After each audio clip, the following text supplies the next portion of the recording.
पिछला video add कर दिया गया था।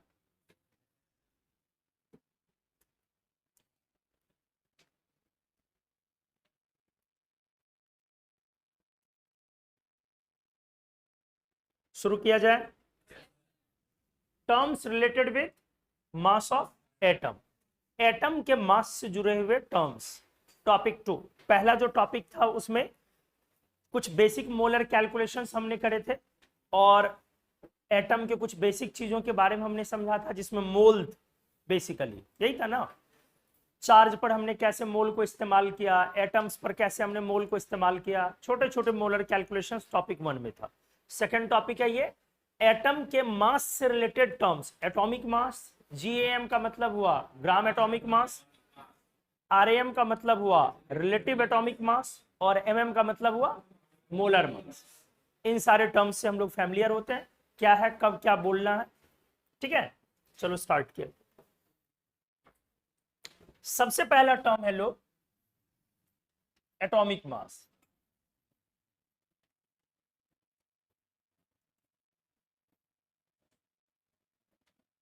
एटॉमिक मास आप बोलते हो एक सिंगल एटम का मास, किसी एलिमेंट के एक सिंगल एटम का मास, लेकिन वो मास प्रेजेंट होना चाहिए एएमयू में। एटॉमिक मास बोलने के लिए कंडीशन ही है, दो कंडीशन। आप कितने एटम का मास बोलते हैं, 1 एटम का मास आप बोलते हो, और दूसरा क्या कंडीशन हमने बोला, किस यूनिट में, एएमयू। चीजों को समझो।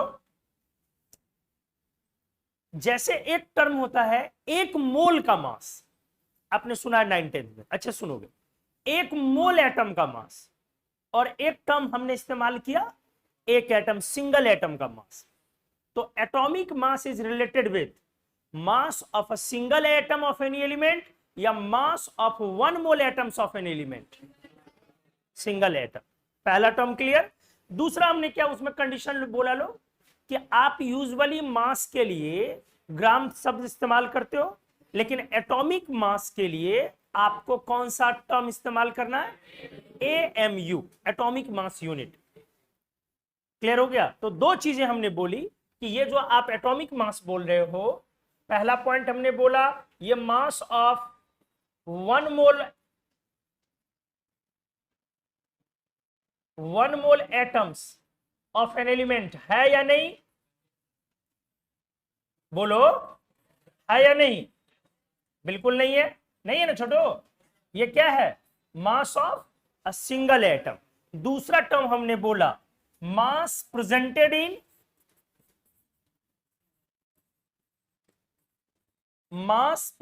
इन ग्राम। यूजुअली मास को किस में प्रेजेंट करते हो, ग्राम में। क्या ये सही है या नहीं है, नहीं। अब इन दोनों चीजों की जगह हमने क्या बोला, mass of a single atom of any element, किसी भी एलिमेंट के एक सिंगल एटम का mass presented in AMU. What is AMU, अब ये देखना पड़ेगा। जैसे ग्राम एक यूनिट है तो एएमयू भी क्या है, यूनिट है। तो इस तरह से ये हुआ हमारा एटॉमिक मास। तो अगर कोई आपसे बोल रहा what is atomic mass, mass of a single atom of an element presented in AMU. आ जाओ अच्छे से। जैसे कि एग्जांपल के लिए ले लो थोड़ी देर के लिए, कोई भी एलिमेंट ले सकते हो, सोडियम, मैग्नीशियम, कैल्शियम, पोटेशियम, जो लेना। मान लो हमने ले लिया कैल्शियम, 40 लिखते हो आप, ठीक है। और फिलहाल हमने बोला कि ये जो 40 है ये एटॉमिक मास है। यहां ऊपर क्या लिखा हुआ है, एटॉमिक मास, ऐसा बोला मैं। तो इसका क्या मतलब हुआ कि कैल्शियम का एटॉमिक मास कितना हुआ, कैल्शियम का एटॉमिक मास कितना हुआ। किसी स्टूडेंट ने बोला सर 40 ग्राम, सही है कि गलत। किसी ने बोला सर 40 एएमयू। क्लियर हो गया। तो आप सोडियम 23 बोलते हो तो बोला जाएगा सोडियम का एटॉमिक मास बोलो, तो 23 नहीं बोलोगे, 23 AMU। आप सिल्वर 108 बोलते हो तो किसी ने पूछा सिल्वर का एटॉमिक मास बोलो, आप 108 नहीं बोलोगे, 108 ग्राम नहीं बोलोगे, 108 AMU बोलोगे। सिर्फ 40 भी बोलोगे तो सही है या गलत है? अगर आपने ये भी बोला कि एटॉमिक मास इज 40, वो भी सही है कि गलत है? वो भी गलत है। तो जब भी आप एटॉमिक मास बोलते हो एटम का, तो आपको किस यूनिट में बोलना है? ये एकदम मस्ट है। क्लियर हो गया? अब यहां पर पहले क्या सीखना है दोस्त? What is AMU? AMU क्या है? AMU एक यूनिट बनाया गया एटॉमिक सब्सटेंस को मेजर करने के लिए।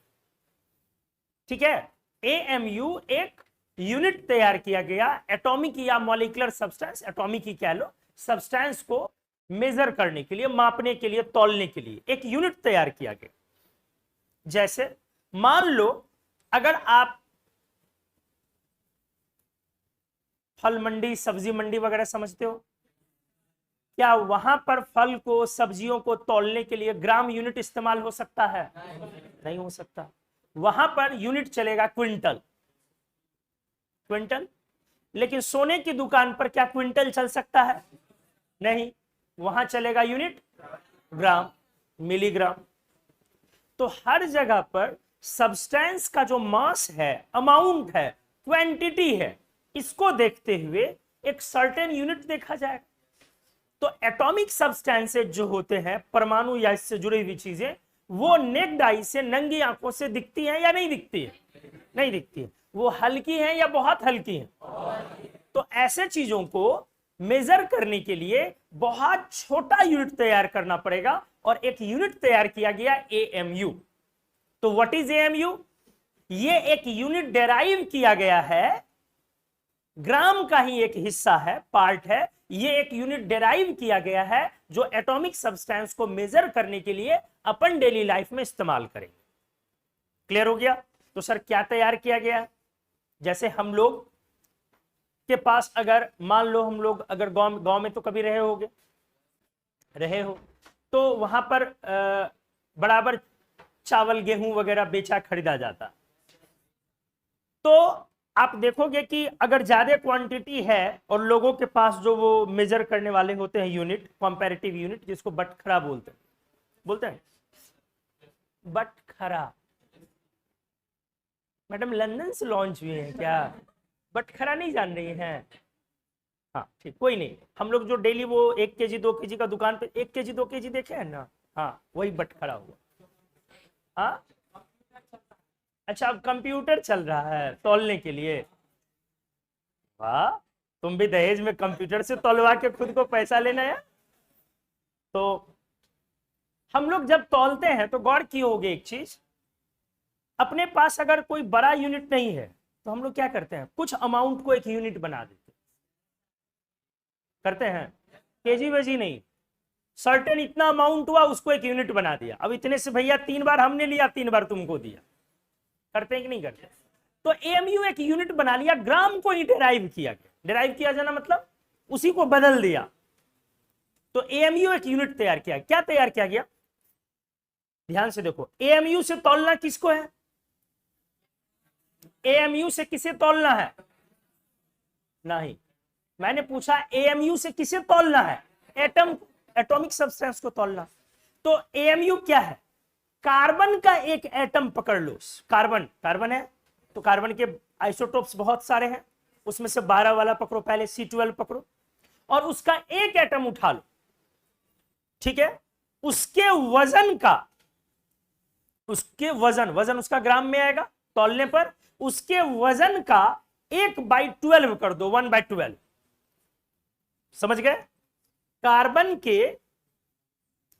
12, 13 14 नहीं लेना, क्योंकि जिन दिनों ये प्रक्रिया स्टार्ट हुई या प्रथा स्टार्ट हुई या जिन लोगों ने ये काम शुरू किया, जिस समय का, जिस एरा का मतलब ये दिया हुआ यूनिट है, उस समय में आइसोटोप्स नाम की कोई चीज, तो जो लोगों को पता था वो कार्बन का 12 ही पता था। और कार्बन सबसे एंशियंट एलिमेंट है, सबसे पुराना एलिमेंट है, इतना तो समझ सकते हैं।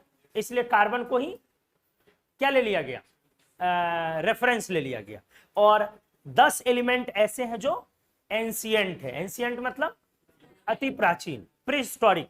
वो कहां से आ रहे हैं इसका किसी को कोई अंदाजा नहीं है। जिसमें कार्बन है, कॉपर है, सिल्वर है, गोल्ड है, सल्फर है, एंटीमनी है ना, लेड है, बिस्मथ है। तो 10 एलिमेंट है, वो टीन है। तो मोर और लेस 10 ऐसे एलिमेंट हैं जो क्या है, प्री हिस्टोरिक।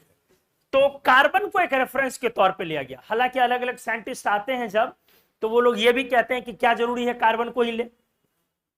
तो कुछ लोग हाइड्रोजन भी लेके यूनिट तैयार करते हैं और कुछ लोग ऑक्सीजन भी लेके यूनिट तैयार करते हैं। तो बट अपने सिलेबस से वो सब अब क्या हो चुका है, बाहर। हम लोगों को अभी भी जो स्टैंडर्ड यूनिट पढ़ना है एटॉमिक सब्सटेंस को मापने के लिए, तौलने के लिए, वो क्या है। तो हमने बोला, पहले हमने बोला पिछले पेज में क्या लोग, हमने बोला कि अगर आप एटॉमिक सब्सटेंस को तौलना चाहते हैं तो एक यूनिट इसके लिए तैयार किया गया, AMU। And now what is AMU? AMU is defined as 1/12 of mass of a single unbound carbon atom। 1/12 of 1/12 किसका, कार्बन। वो कौन वाला कार्बन, बॉन्डेड या unbonded, non bonded, free, single. एक अकेले कार्बन एटम के मास का, मास मतलब ग्राम में आएगा, उसका 1/12 कर दो, जो कोई वैल्यू आएगा। सर 1/12 ही क्यों किया, 1/14 क्यों नहीं किया, 14वीं का चांद है, 1/14 कर लेते। उसके पीछे एक लॉजिक है जो आगे खुद ब खुद क्लियर हो जाएगा। ठीक है, आगे ये चीजें क्लियर हो जाएंगी, अपने आप क्लियर हो जाएंगी कि क्यों 1/12 भी लिया गया। तो हमने क्या बोला, लोग बोलो, 1/12, 1/12, एकदम ध्यान से, किसका, कार्बन का। सोच समझ के बोलो, कार्बन के एक सिंगल एटम के मास का 1/, वो जो एक सिंगल एटम का मास लोगे वो किस यूनिट में लोगे, ग्राम में। कमीनो AMU में मत लेना, AMU को परिभाषित करने जा रहे हैं। जिस चीज की परिभाषा दे रहे हो उसी को डेफिनेशन में इंक्लूड कर रहे हो। समझ में आ गया ना। तो एक कार्बन एटम का जो मास है ग्राम में, उस मास का 1 क्या करना है। कार्बन क्यों लिया गया, एंशिएंट एलिमेंट है। C12 भी क्यों लिया गया, भैया दूसरा आइसोटोप उस समय में नोन नहीं था, और कार्बन का मोस्ट कॉमन आइसोटोप आज के डेट में भी क्या है। और 1/12 भी क्यों लिया, बटखरा तैयार करने के लिए, मेजर करने के लिए। उसके पीछे एक लॉजिक है, मल्टीप्लाई करने के बाद एक वैल्यू होती है, सब कुछ गुना करने पर वो 1 आ जाता है। अगर 1/12 यहां लिया जाए तो 1 बनाने के लिए वो बड़ा आराम से कंफर्टेबली हम लोगों को 1/12 करना पड़ता। तो ये आगे लॉजिक क्लियर हो जाएगा। तो आपको AMU समझ में आया, कितने लोग AMU समझ गए, हाथ उठाओ। वेरी गुड, जबरदस्ती का हाथ मत उठाना, माता रानी की कसम है बोर्ड एग्जाम फेल कर जाओगे अगर झूठ बोलोगे। आप देखो, एक बोला ना, बोर्ड एग्जाम के डर से तुरंत आ गया सामने में। लास्ट में एक बार थोड़ा सा, लास्ट में मैंने बोला this is called AMU।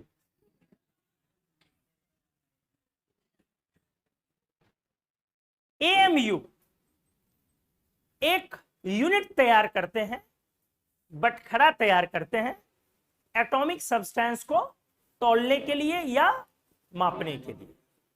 Clear हो गया पहला पॉइंट। अब व्हाट इज AMU, ये जो बटखरा है उसकी वैल्यू, जो आप पत्थर लेकर के, टुकड़ा लेकर के तौलना शुरू कर देते हो, तो उस बटखरे की भी क्या होगी, एक वैल्यू होगी। तो क्या है अब ये value, 1/12 of mass of one single carbon atom. Definition में अनबाउंड लिख दोगे तो डेफिनेशन और बेहतर हो जाएगा। अब क्लियर हो गया छोटो, तो आ जाओ।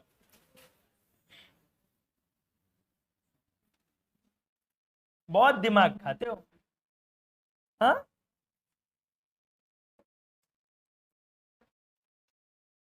Atomic mass unit,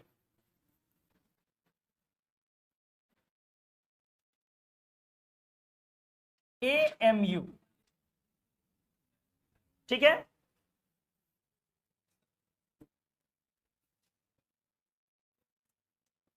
unit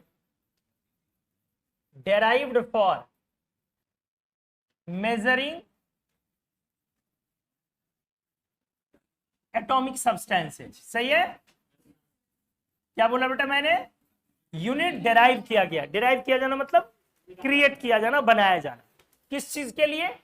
atomic substance को मेजर करने के लिए। मेजरिंग मीन्स मापना, और डेराइव किया जाना मतलब बनाया जाना, क्रिएट किया जाना। ठीक है, कैसे? It is 1/12 of mass of one single unbound carbon atom of C12 isotopes। यही बोला मैंने,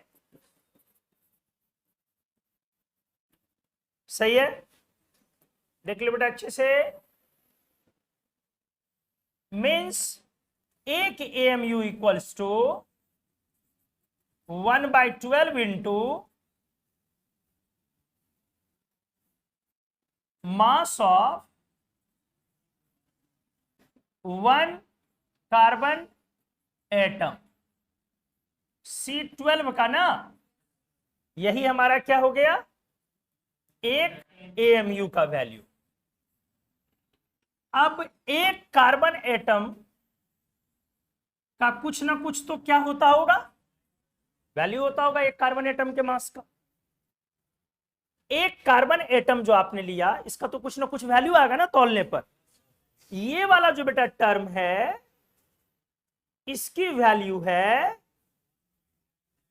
1.9926 इंटू 10⁻⁻³ ग्राम। हमने बोला आपसे ग्राम को GM ना लिखें, ग्राम को क्या लिखना है? जी लिखना। This is actual and correct representation, but पूरी दुनिया ग्राम को GM लिखने पर लगी रहती है। तो ग्राम को हमेशा क्या लिखना है? अगर मैं भी कभी लिख दूं GM तो आप टोकेंगे, मन्नू भाई साहब इसको करेक्ट करें और GM को G कर ले। ये आदत डालिए। अच्छी चीजों की आदत एक दिन में नहीं पड़ती है, बार बार अगर करते रहेंगे, टोकते रहेंगे तो वो आदत आपको पड़ जाएगी। तो अब इसमें लोग 1/12 मल्टीप्लाई कर दोगे तो किसकी वैल्यू आ जाएगी? बहुत सिंपल है। अब आप डिवाइड करके देखेंगे तो एक AMU इक्वल्स टू आ जाएगा 1.66 इंटू 10⁻⁻24 ग्राम।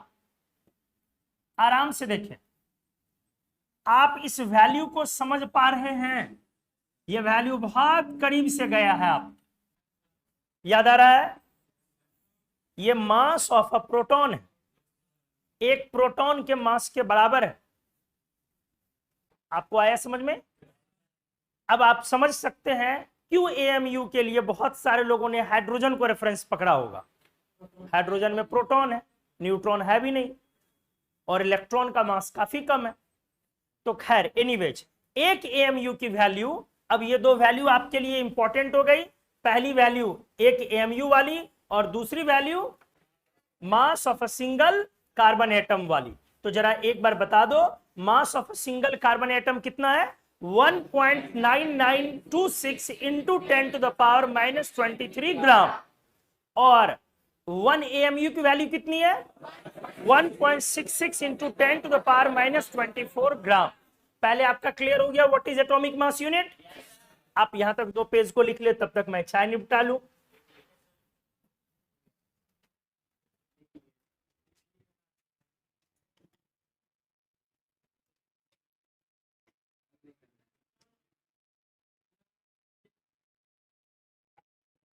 पिछला, इससे पीछे भी लिखोगे?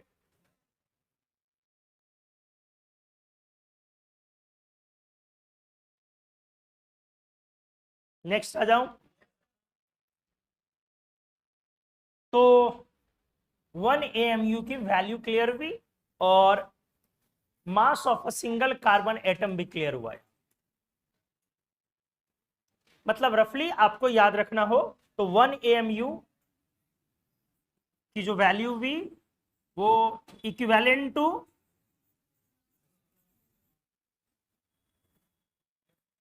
मास ऑफ प्रोटॉन ना,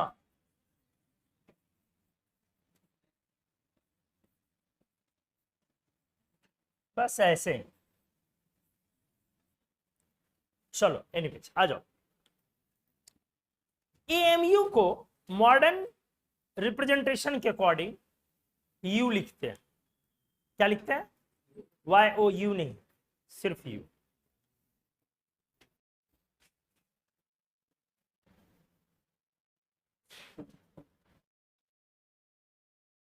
आप 1AMU को 1U बोलो।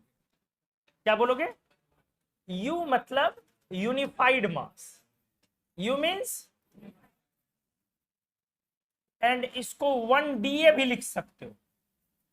D stands for Dalton, D stands for. फर्क यही है कि जो आप AMU बोलते हो या U बोलते हो, ये आपका मॉडर्न यूनिट हुआ, मॉडर्न रिप्रेजेंटेशन हुआ। चीजें दोनों एक ही है। और अगर आप इसी को DA बोलोगे, डाल्टन, तो ये ओल्ड रिप्रेजेंटेशन। ठीक है। लेकिन आज भी डाल्टन का इस्तेमाल एटॉमिक सब्सटेंस के लिए किया जाता है। कब? प्रोटीन्स वगैरह जो काफी बड़े और उलझे बड़े बड़े मैक्रोमोलिक्यूल्स होते हैं, प्रोटीन सुने ना, प्रोटीन्स के लिए, न्यूक्लिक एसिड के लिए, या इस तरह के हैवी पॉलीमर्स के लिए, जिसके मोलर मासेस वगैरह, क्या मतलब जो मॉलिक्यूल काफी भारी होता, बड़ा मॉलिक्यूल होता है, जियांट सा मॉलिक्यूल होता, तो उनके लिए अभी भी अपन इस्तेमाल करते हैं क्या? डाल्टन। हालांकि ओल्ड रिप्रेजेंटेशन है, बट मेगा डाल्टन में या किलो डाल्टन वगैरह इस्तेमाल किया जाता। Still for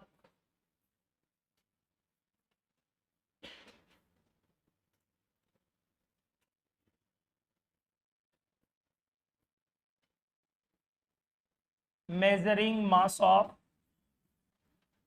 proteins, nucleic acids और heavy polymers।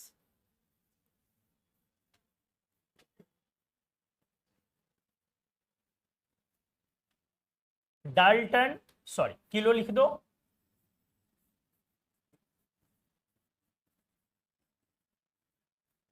KDA and mega Dalton, kilo Dalton and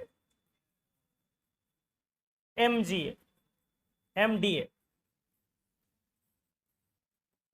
units often used।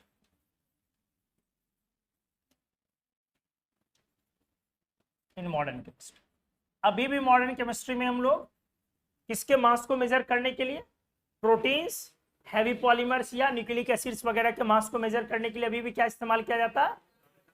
Kilo Dalton, mega Dalton, अभी भी ये इस्तेमाल होता है। किलो डाल्टन जब आप लिख रहे हो तो क्या करना है? KDA, और मेगा डाल्टन जब लिख रहे हो तो क्या लिख रहे हो? Kilo Dalton. 1 kilo Dalton equals to क्या हो गया बताओ? 1 किलो डाल्टन इक्वल्स टू कितना यूनिफाइड मास हुआ? AMU हुआ 1। क्या बात कर रहे हो, इतना तो पकड़ लो यार। किलो का मतलब 10 टू द पावर 3, 1000। हाँ, तो इसका मतलब हुआ 10 टू द पावर 3 AMU ना। और अगर 1 मेगा डाल्टन लिखा जाए तो क्या लिखोगे? 10 टू द पावर 6 AMU। ये तो बेसिक चीजें हो गई ना, लोग इतना तो पकड़ सकते हो। क्लियर हो गया?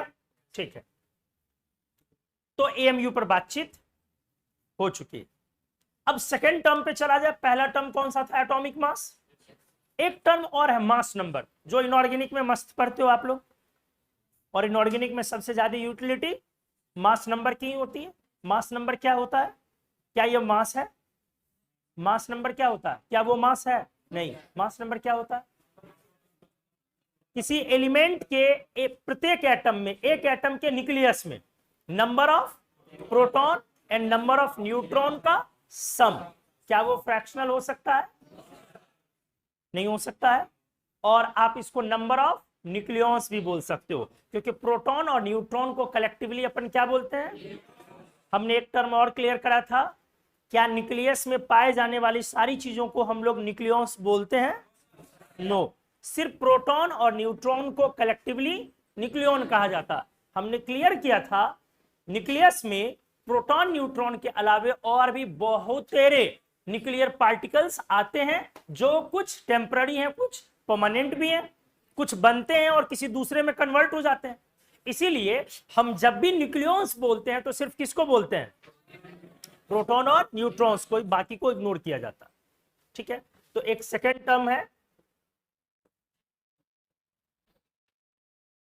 मास नंबर, और इसको समझाने की जरूरत नहीं है।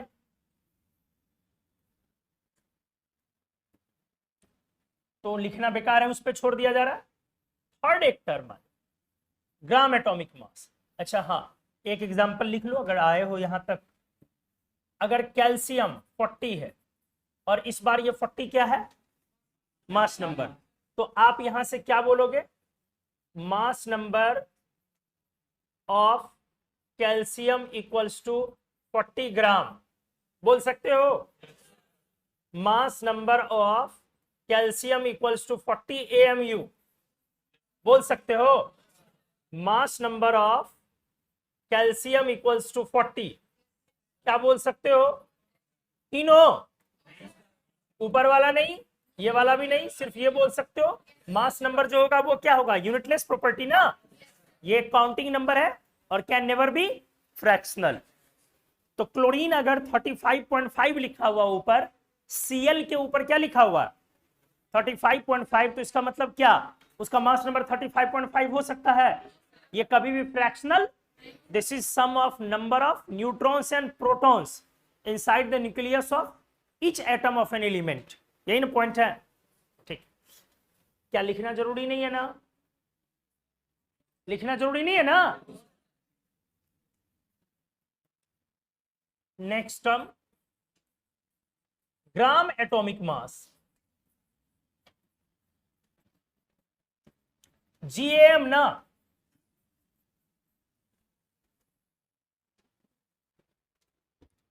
ठीक है।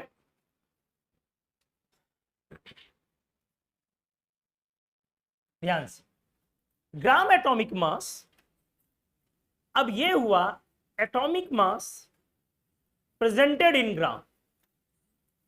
सिंपल सा definition, atomic mass presented in gram.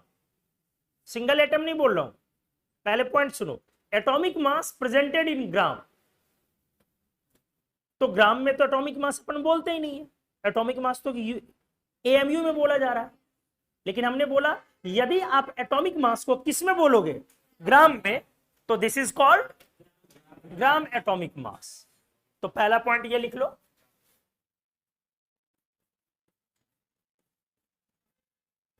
Atomic mass presented in ग्राम। अब आराम से आ जाओ, दूसरा डेफिनेशन इसको ऐसे समझो, और mass of 1 mole atomic substance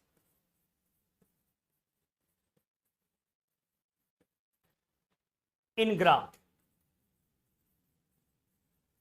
देख लो, दो डेफिनेशन आपके सामने। एक हमने बोला एटॉमिक मास में ही ग्राम लगा दो, तो that will be gram atomic मास। दूसरा डेफिनेशन बोला mass of 1 mole of atomic substance but in gram. 1 mole atomic substance का मास किसमें? ग्राम में। तो 1 मोल एटॉमिक सब्सटेंस का मास अगर बोलना है तो क्या अपन इसको मोलर मास नहीं कह सकते हैं? क्या कह सकते हैं? क्यों बोल सकते हैं? क्योंकि ये क्या है? 1 मोल एटॉमिक सब्सटेंस का एटम का मास है। इसीलिए ग्राम एटॉमिक मास को एक चीज और कहा जा सकता है, क्या? Molar mass. तो आप यहां लिखोगे सो ऑल्सो कॉल्ड। तो दो टर्म एक ही हुआ, कौन कौन सा term? Gram atomic mass and molar मास। तो GAM और MM, GM और ग्राम एटॉमिक मास या ये दोनों टर्म्स क्या हुए लोग, सेम। तो एटॉमिक मास को ही प्रेजेंट कर दो किस में, ग्राम में, दिस इज कॉल्ड, या mass of 1 mole atomic substance in gram. Clear हो गया अच्छे से, आते जाओ ध्यान से। सबसे पहला पॉइंट, वही एग्जांपल फिर से ले लेते हैं अपन, कैल्शियम 40।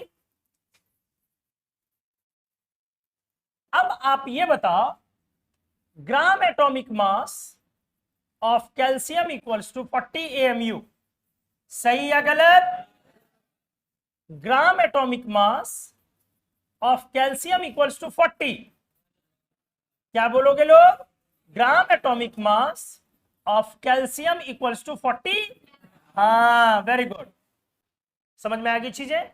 अच्छा बोल बेटा, क्या ये अपन बोल सकते हैं molar mass of calcium equals to 40 AMU, सही या गलत? क्या बोलना पड़ेगा? Molar mass of calcium equals to 40 gram, सही या गलत? मतलब कुछ नहीं है, एटॉमिक मास और ग्राम एटॉमिक मास में अंतर क्या है? एटॉमिक मास एक एटम के मास को रिप्रेजेंट करता है, लेकिन AMU में रिप्रेजेंट करता है। और एटॉमिक और ग्राम एटॉमिक मास एक मोल एटम के मास को प्रेजेंट करता है, ग्राम। फिर से बोलो मेरे साथ, एटॉमिक मास बेटा कितने एटम के मास को प्रेजेंट करता है और किस में करता है? और ग्राम एटॉमिक मास कितने एटम के मास को प्रेजेंट करता है? 1 मोल। और किस में करता है? फिर से बोलो मेरे साथ, एटॉमिक मास किसको प्रेजेंट करता है? सिंगल एटम के मास को। एटॉमिक मास किसको प्रेजेंट कर रहा है और किस यूनिट में? और ग्राम एटॉमिक मास कितने एटम के मास को प्रेजेंट करता है और किस यूनिट में? कोई क्लियर हो गया अच्छे से? आ जाओ। तो ये सारे टर्म्स आपको समझ में आ गए कि या तो आप बोलो gram atomic mass of calcium बराबर 40 ग्राम, या फिर बोलो molar mass of calcium equals to. अब एक बार वो करके देखता हूं, ध्यान से हो। दोनों में रिलेशन लगाता हूं। किन दोनों में? ग्राम एटॉमिक मास एंड रिलेशन लगा के देखता हूं क्या आ रहा है, समझो अच्छे से। जिसको बोलते हैं ना फैक्ट चेक।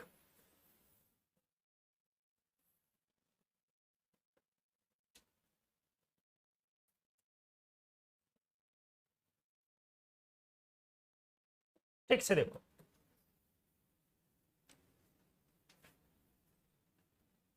कैलकुलेट किया जा रहा है,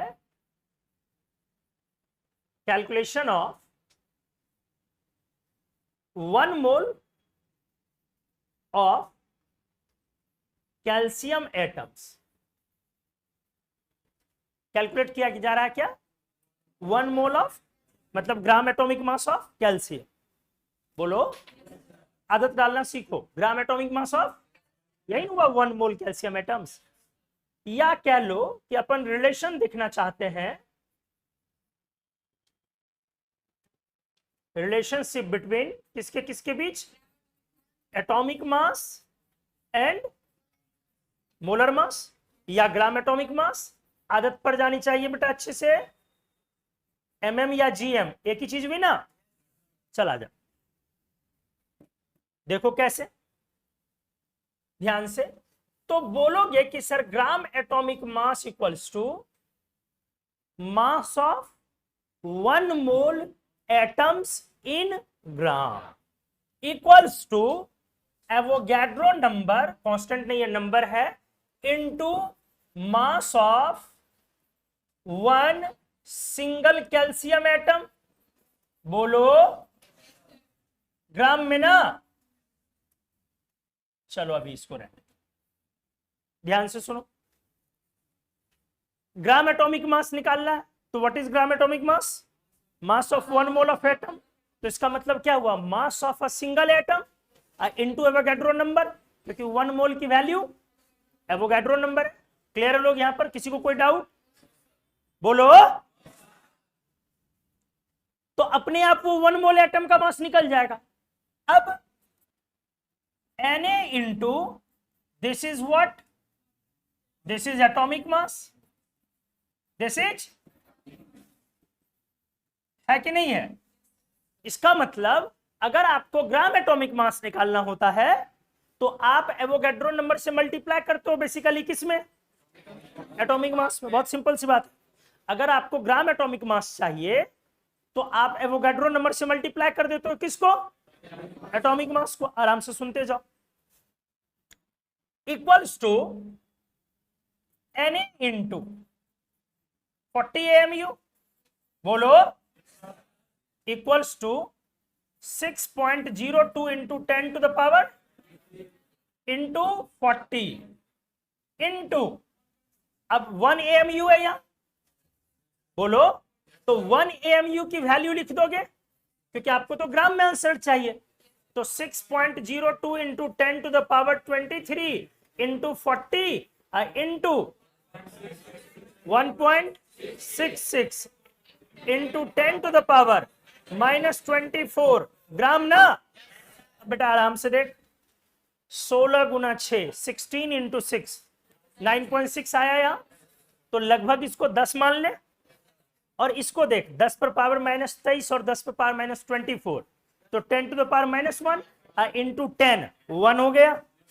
तो देखो क्या क्या मल्टीप्लाई किए तो 1 हो गया, ये वाला और ये वाला मल्टीप्लाई किए तो क्या आ गया? 1 आया ना।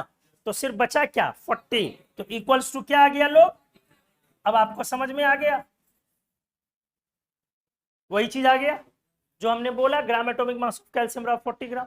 इसका मतलब क्या है आप समझिए, यह साजिश क्यों की गई कि 1 AMU का value 1/12 of mass of a single carbon atom ही क्यों लिया गया? इसके पीछे कितना दिमाग लगाया गया होगा कि जब आप उसको 1 मोल से, मतलब एवोगैड्रो नंबर से मल्टीप्लाई करो ताकि दोनों मल्टीप्लाई होकर 1 आ जाए और आप उसको बोल सको 1 AMU। इसीलिए पर्पसफुली कार्बन ही लिया गया और इसीलिए पर्पसफुली 1/12 ही लिया गया।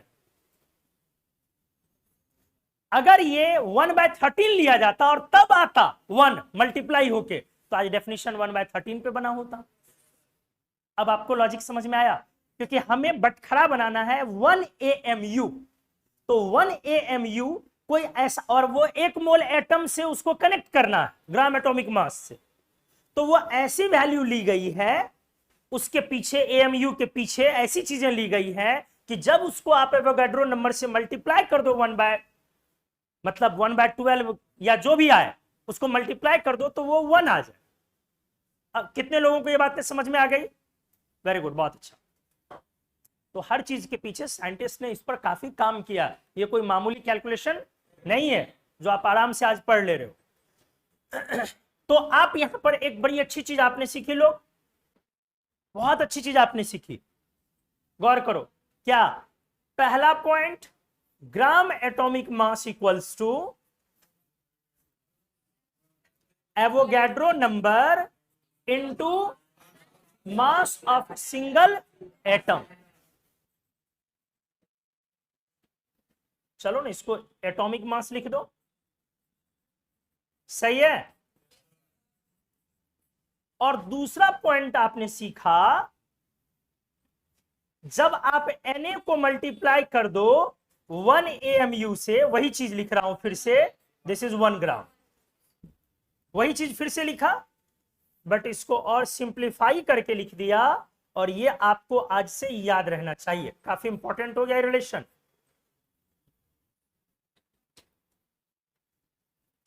एवोगैड्रो नंबर को मल्टीप्लाई किससे करो तो क्या हो गया? तो अगर कोई आपसे बोले कि कितने ग्राम की वैल्यू 1 AMU है, 1/Na। कितने ग्राम की वैल्यू 1 AMU है? 1 AMU है तो 1/, समझ में आ गया? क्लियर हो गया अच्छे से? कोई भी एलिमेंट हो, उसका जो 1 AMU है वो कितने ग्राम की वैल्यू है? 1/Na। तो क्वेश्चन में कई बार इसके मदद से आपको अच्छे अच्छे क्वेश्चन तैयार होते हैं, तो ये याद रखना बेहद जरूरी है। Na into 1 AMU equals to 1 gram, Na into 1 AMU equals to 1 gram.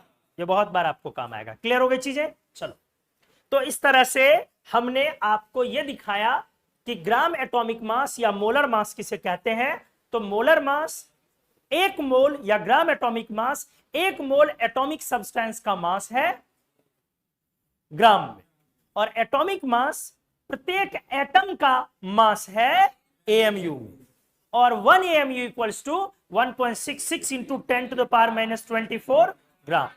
Questions करते जाओगे और कॉन्सेप्ट क्लियर होते जाएगा, लेकिन हमने फिर भी कोशिश किया है कि हर चीज एक दूसरे से लिंक करके आपको बताते रहो, क्योंकि होता क्या है ना, मोल कॉन्सेप्ट में पहली बार आपके सामने आता है तो अक्सर देखा जाता है कि स्टूडेंट को सबसे जो ये छोटू सा और मामूली सा टॉपिक है, सबसे ज्यादा मुश्किल उसको उन्हीं चीजों में आती है। कब AMU बोलना है, कब मोलर मास बोलना है, कब ग्राम एटॉमिक मास बोलना है, कब मास नंबर बोलना है, तो ये सब क्या हो जाती है, खिचड़ी। हमने कोशिश किया कि सबको सिंप्लीफाई करके अलग अलग, उम्मीद है समझ में आया होगा। चलो, अब एक टर्म और दिखाता हूं, पहले 2-4 एलिमेंट 5-10 एलिमेंट का कुछ लिस्ट कर लो। Gram atomic mass of some element,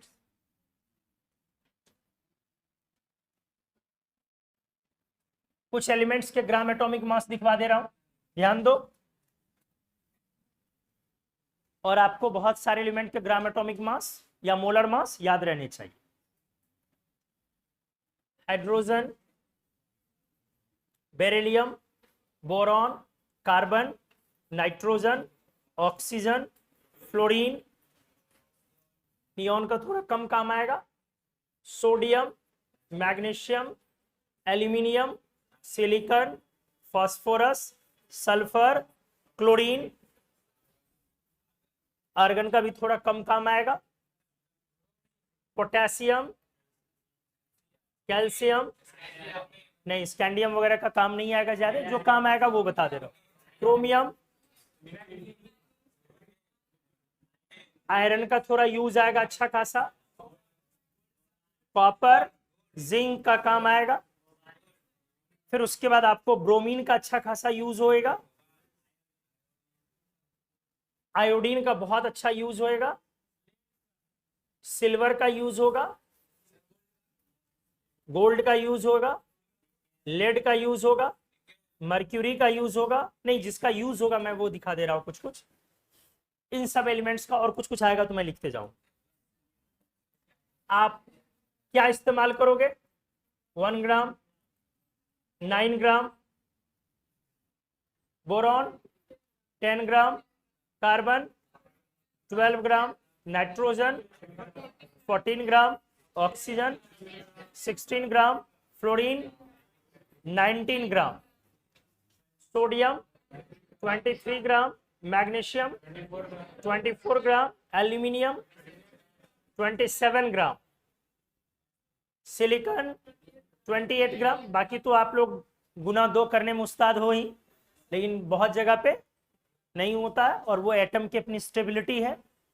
phosphorus 31 gram, sulphur 32 gram, chlorine 35.5 gram, potassium 39 gram, calcium 40 gram, chromium 54 gram, iron 56 gram, copper 63 या 63.5 दोनों यूज होता, अभी आप 63 लिख ले। जिंक 65 ग्राम, ब्रोमीन 80 ग्राम, आयोडीन 127 ग्राम, सिल्वर 108, और कभी कभी ये वैल्यू थोड़ा सा चेंज भी हो जाएगा, उसके लिए परेशान नहीं, जैसे कॉपर का 63.5 लिख ही दे रहा हूं।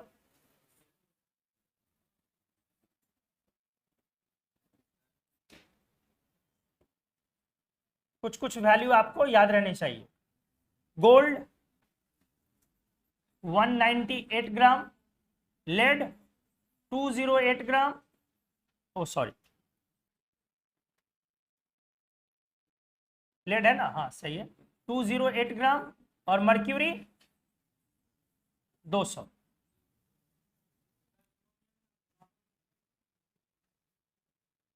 नहीं ठीक है, जो कॉमन यूज है ये पर। तो ये सब ग्राम एटॉमिक मासेस वैल्यू क्या है, कॉमन यूज होता है, बाकी इससे डिफर क्वेश्चन में डिफर कर सकता है, कोई बड़ी बात, क्योंकि एलिमेंट्स के क्या होते हैं, आइसोटोप होते हैं, तो इसलिए बहुत फ्रिक्वेंट क्या है, ये चीजें बदल सकती है, कोई बड़ी बात नहीं है। आयोडीन के लिए भी कई जगह पर 127.5 ग्राम इस्तेमाल हो जाएगा, बोरॉन के लिए कई जगह पर 11 इस्तेमाल हो जाएगा, समझ रहे हो ना। तो बहुत सारे जगहों पर ये वैल्यू क्या हो सकते हैं, चेंज हो सकते हैं, आपको उसके लिए परेशान, लेकिन एक जनरल वैल्यू फिर भी आपको याद रहनी चाहिए। तो मिनिमम इतने एलिमेंट्स के, जैसे आप इनऑर्गेनिक केमिस्ट्री में एटॉमिक नंबर 1 to 110, इनमें से कितने को याद रखना होता, सबको, सबको ना, क्योंकि अब तो क्वेश्चंस भी आते हैं, नीट वाले 20 वाले क्वेश्चंस हमने करवाए थे। तो उसी तरीके से मोलर मास या ग्राम एटॉमिक मास, आपको कुछ सर्टेन एलिमेंट्स के वैल्यू याद रहने से क्वेश्चंस थोड़ा स्पीडी बनते हैं, तेजी से बनते हैं। हाँ, इसमें भी कोई दो राय नहीं है कि आमतौर पे जो ग्राम एटॉमिक मास की वैल्यू है, जो मोलर मास की वैल्यू है, वो एग्जाम में क्वेश्चन में नीचे मेंशन रहता है, लेकिन इस बात की गारंटी नहीं ली जा सकती, ठीक है, लिख दिया तो वो बेहतर। तो चलो, ग्राम एटॉमिक मास कुछ एलिमेंट्स का आपने डिस्कस कर। अब नेक्स्ट टर्म पे आते हैं अपन, और नेक्स्ट टर्म है अपना रिलेटिव एटॉमिक मास, RAM।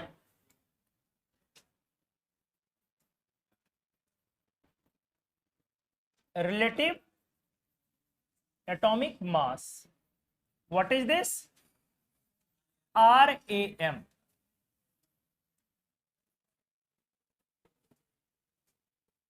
बहुत सिंपल है,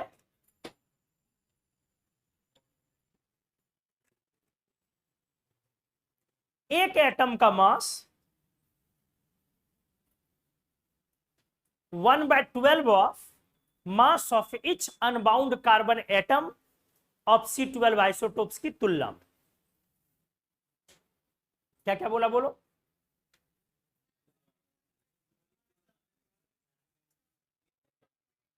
mass of an atom, mass of किसकी तुलना में, 1/12 of mass of one single carbon unbound atom of carbon 12 isotope element. तो ध्यान से सुनो, हमने बोला उसकी तुलना में, तो उसके मास से डिवाइड करना है या माइनस करना है या प्लस करना, डिवाइड करना, किसी की तुलना में मतलब उससे। तो रिलेटिव एटॉमिक मास क्या हो जाएगा, मास of one atom divided by 1/12 of mass of single unbound carbon atom, हुआ ना C12 आइसोटोप वाला। अब सोचो ऊपर वाला जो टर्म है वो क्या कहलाता है, क्या कहलाता,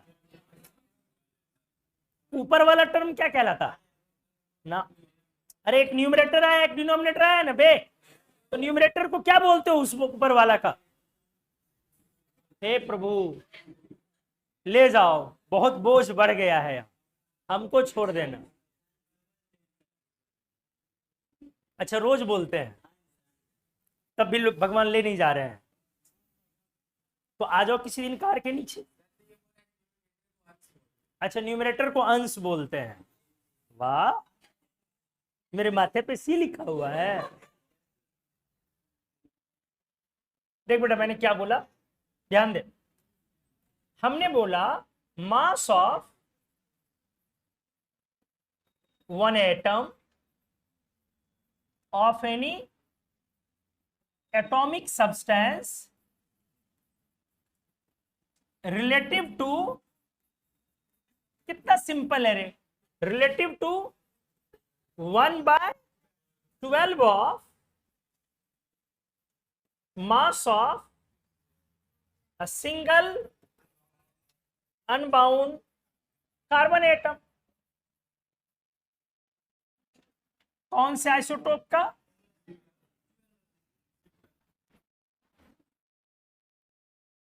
तो इस तरह से इसको डेफिनेशन में बदल दो फॉर्मूले में, relative atomic mass equals to, ऊपर क्या आया, मास ऑफ एन एटम। तो मास ऑफ एन एटम तो हमेशा एएमयू में रिप्रेजेंट होता है, बोलो होता है ना, divided by 1/12 into mass of single unbound carbon atom. अब जरा सोचो, क्या आर एम इक्वल्स टू अपन लिख सकते हैं ऊपर एटॉमिक मास, एक एटम का मास को क्या बोलते हो और किसमें बोलते हो, डिवाइडेड बाय नीचे वाले को क्या 1 AMU नहीं बोलते हो, बोलो 1/12 of mass of single unbound carbon atom को ही क्या बोलते हो, तो नीचे वाला 1 AMU हुआ। AMU और AMU भाई साहब कैंसिल हो गए, इसका मतलब क्या हुआ, बिना यूनिट के एटॉमिक मास बोल दो, वही रिलेटिव एटॉमिक मास है। ले लुट्टा, झूठ मूठ का टेंशन लिया जा रहा था, तभी से खोदा पहाड़ निकली चुईया। चुईया से याद आया, तुम लोग रेगुलर क्लास क्यों नहीं करती हो, कभी कभी करते हो, कभी एब्सेंट हो जाती हो, कुछ लोग ही रेगुलर करते हो, ज्यादातर तुम तो एब्सेंट थे ना लास्ट क्लास, पहाड़ के बिल में घुसे हुए थे। क्या क्या बोला छोटू, क्या निकलता है, बिल से क्या निकलता है, हाँ? बिल से कम निकलती है। अच्छा, बहुत अनुभव है भाई साहब को कि चुईया कहां से निकलती है, समझ रहे हो ना।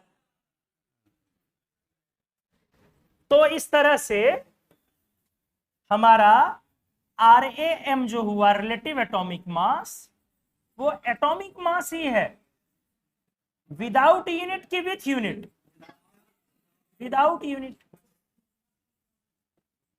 मतलब सिर्फ क्या है ये, ओनली न्यूमेरल वैल्यू, सिर्फ क्या है ये लोग, न्यूमेरल वैल्यू।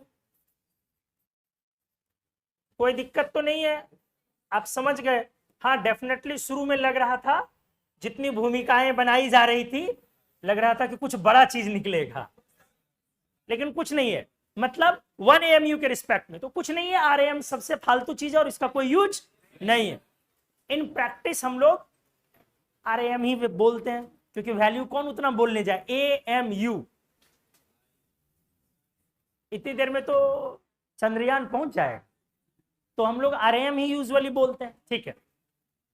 मतलब कैल्शियम का रिलेटिव एटॉमिक मास क्या बोलोगे, 40 AMU के 40 ग्राम, सिर्फ 40, समझ गए अच्छे से, कोई problem. Example, relative atomic mass of calcium, ना 40 AMU बोल सकते हो, ना 40 ग्राम बोल सकते हो, सिर्फ और सिर्फ क्या बोलना पड़ेगा, ठीक है। तो ये हमारे टर्म्स थे जो किससे रिलेटेड थे, ये सारे terms mass of atomic substance. एक टर्म क्या हो गया, एक टर्म क्या हो गया, AMU, एक AMU नहीं बोलो, मतलब एटॉमिक मास। एक टर्म हुआ मास नंबर, एक टर्म हुआ ग्राम एटॉमिक मास या मोलर मास, और एक टर्म हो गया रिलेटिव एटॉमिक मास। तो आप इसको पहले जल्दी से नोट करें, फिर मैं एक फॉर्मूला का लिस्ट एक जगह पर रेडी करता हूं, मतलब अभी तक जो हमने पढ़ा उसका एक फॉर्मूला लिस्ट बना देता हूं।